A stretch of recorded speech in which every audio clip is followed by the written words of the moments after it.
Demethius Jackson, and you're listening to a reading of my book entitled The Realmsic Conquest, The Hero of Legend. Chapter 14. Thane couldn't believe his eyes. He stood in an empty field in the middle of Center Forest. "You can't be serious," he scolded himself. After receiving orders from Damien to retrieve the Realmsic crystal, he'd spent the better part of the previous night following what he believed to be the tracks of King Maebus and Grand Wizard Count. Seeing the king catapult from battle, Thane was positive they'd headed east, until he saw their footprints trailing off in the northern direction. By roughly following the king's trajectory through the air, he was led about a mile away from the castle to the spot where he believed Maebus landed. Squatting, he traced the outer edges of the footprints. By analyzing the physical evidence of the environment, the entire scene of events unfolded before his eyes. Thane detected what appeared to be a minor skirmish. He could tell by the depths of the foot impacts, along with traces of blood on the ground. As he stood, something in the distance caught his eye. Although several yards away, he recognized the bloody, tattered uniforms and stiff, contorted limbs of the soldiers sprawled face down upon the ground. Stepping closer towards them, he rationalized they were victims of the skirmish. Meandering along the perimeter, he identified hoofprints and a second set of animal prints that he assumed were made by Damien's panther. The spacing between each imprint signified that a chase ensued northward through the forest. Tracking their direction, along with the damage made to the surrounding forestation, Thane had arrived in the empty field where he now stood, where the horse hooves led back into the woods, and the human tracks abruptly ended. The general was furious. He prided himself on being an exceptional tracker. Growing up in the stark lands of the East, he'd developed and perfected his survival skills, but what he now saw before him didn't make sense. How could Maebus and Kelm just vanish? Had he been duped? Had the king and Grand Wizard doubled back south?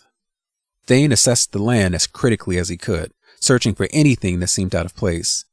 Yet he could find nothing. "I must have missed something," he said, pulling absently at his beard. As he began his long walk back to the castle, he was intercepted by 4 riders on horseback. One soldier hopped from his saddle to give a legionary salute. "General, sir," the soldier began, "we found something of significance."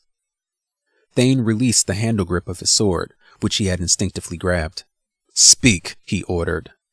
"Our men have discovered a large collection of footprints near the castle's east guard wall. They look to be heading southward into the center forest."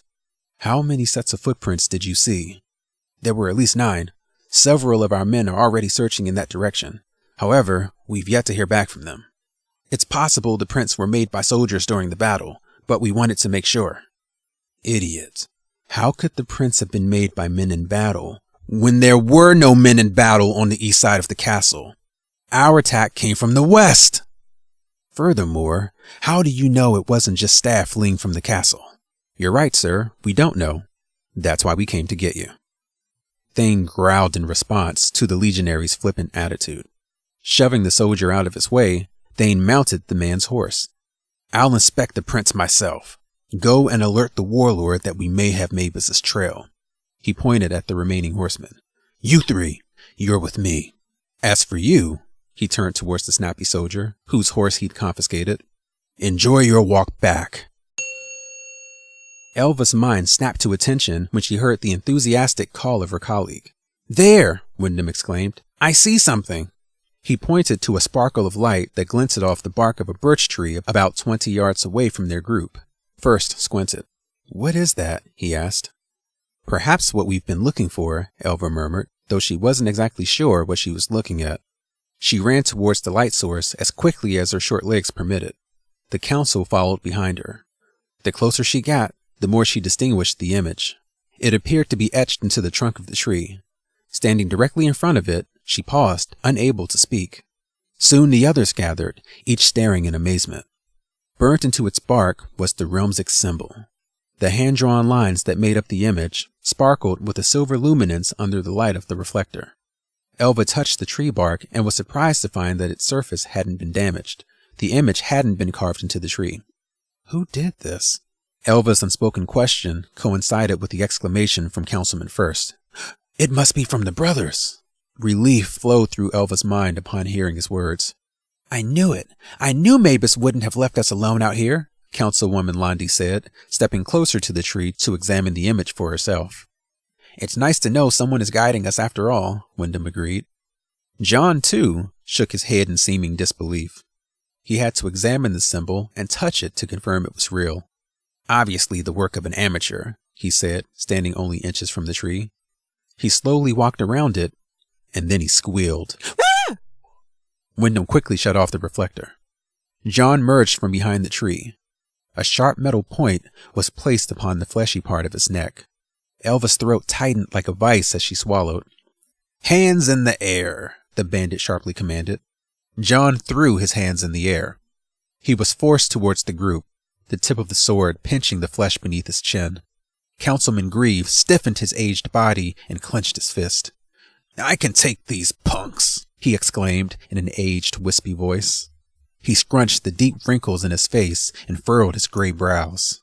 You'll do no such thing. Do as they say, Elva ordered, watching several archers emerge from the woods and encircle them. Each held a drawn bow strung with an arrow.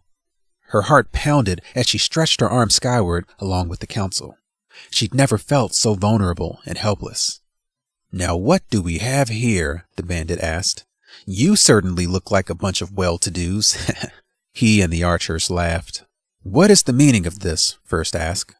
The bandit, tilting his head to see around John, focused on First.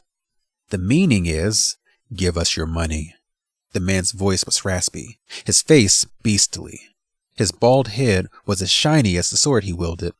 His eyes resembled those of a rat, resting above a vulture's beak of a nose. But we don't have any money, Elva stated, taking a step towards John and the bandit. She straightened her back and hardened her gaze, but the bandit scared her. That's far enough, honey, he warned. Don't make me nervous. You wouldn't want me accidentally slicing your friend's throat, would you? Elva briefly considered it. The bandit smiled at her, revealing several missing teeth. Elva's face tightened with anger before responding with a harshness in her voice that she reserved for particularly intractable council members. Look, we have nothing to give, she stated boldly. We've been living off the land like you. Now let us pass. I think not, the bandit said. At least not without us receiving a toll. Elva sighed. But I've told you that we have no— Shut up, he yelled before she could finish. I'll decide that for myself. He lowered his sword from John's throat and kicked him into the group. Carlot, search them all, he ordered one of the archers. A man, dressed in black attire like the other robbers, stepped forward. After quickly unhitching his arrow, he began searching the pockets of each council member. After several minutes, he found nothing other than a few strips of paper with messages scribbled on them, the remnants of food, a few medical supplies from Londi's carrying bag, and a box. What's this? Carlot's green eyes popped with anticipation. Elva saw it was the small metal container. Carlot used the edge of his bow to pry open the box's lid, only to find it contained nothing but rocks. Any money? The bandit asked. Nothing, he replied discouragingly. Well, nothing except these scraps of paper and a box of stupid rocks. Rocks, Elva thought. The lead bandit pointed his sword towards her, instinctively forcing her to raise her hands higher into the air.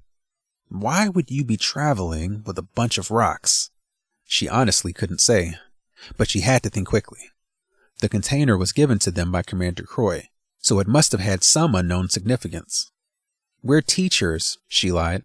We found these rocks on our journey, and we wanted to keep them for analysis. I bet, the bandit said. Assessing their worthlessness, he threw the box into the ground. Hey! Carlot suddenly shouted. What's that thing he's holding in his hands? He pointed at Wyndham. It's nothing, the councilman replied. I said shut up, the bandit screamed. Carlot, take it from him.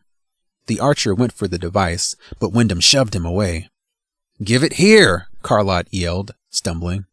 The lead bandit immediately sprang from his position and pointed his sword at Wyndham's chest. Give it up.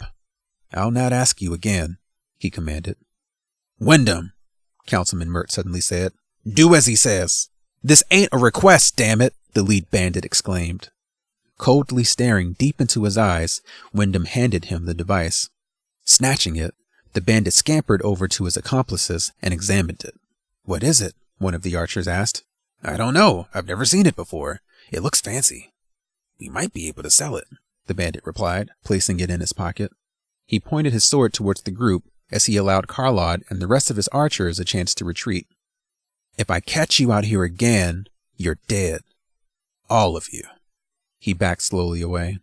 With that, he and the others slipped through the trees and vanished into the forest. Once the council was sure the robbers weren't coming back, the group of 9 lowered their arms and breathed a collective sigh of relief. Elva darted to the open box lying on the ground. Why had Croy given them rocks to carry? What was their significance? Maebus and his mysteries. Scooping them up, she placed the rocks back into their container. "Is everyone all right?" Elva asked, handing the box to Londi to place back in her shoulder bag.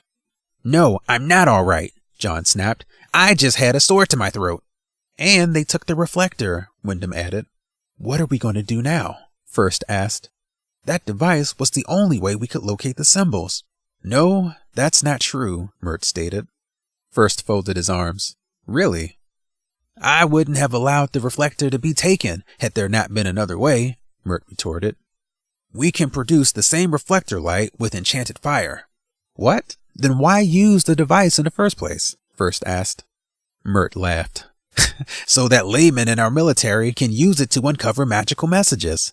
I thought I told you that before." "Oh, well, that makes sense." First couldn't help but laugh himself. Mert walked over to a nearby tree and broke off a branch. "Londi, you're an administrator of magic. Can you spell us some fire?" He handed the branch to her. "Certainly," she replied. "But won't the flame be too noticeable?" "Indeed," Mert replied. "That's probably why Maebus gave us the reflector in the first place. It's not that visible. But it's gone now, and we need to see those symbols." With a flick of Londi's fingers, the branch ignited. "Excellent. Do you also know the Recallus spell? We'll need it to enchant the flame." "No, unfortunately I don't," Londi said. "As an elementalist wizard, my magic is limited to only affecting the physical environment around me." "I can do it," replied Tavon, another administrator of magic. Elva knew him to be an energist wizard possessing the ability to alter the metaphysical state of objects. Having spent so much time working with Kilm, she'd forgotten that most wizards only practiced one magical discipline. Only grand wizards knew multiple. Tavon took the branch from Londi and focused his mind on the flame. After muttering a few words to himself, its amber color turned blue, and the Realmsic symbol reappeared on the tree in front of them. "Fantastic work," Elva stated. "But what about the reflector? If those bandits figure out how to use it, we'll be in serious trouble." Mert roared with laughter.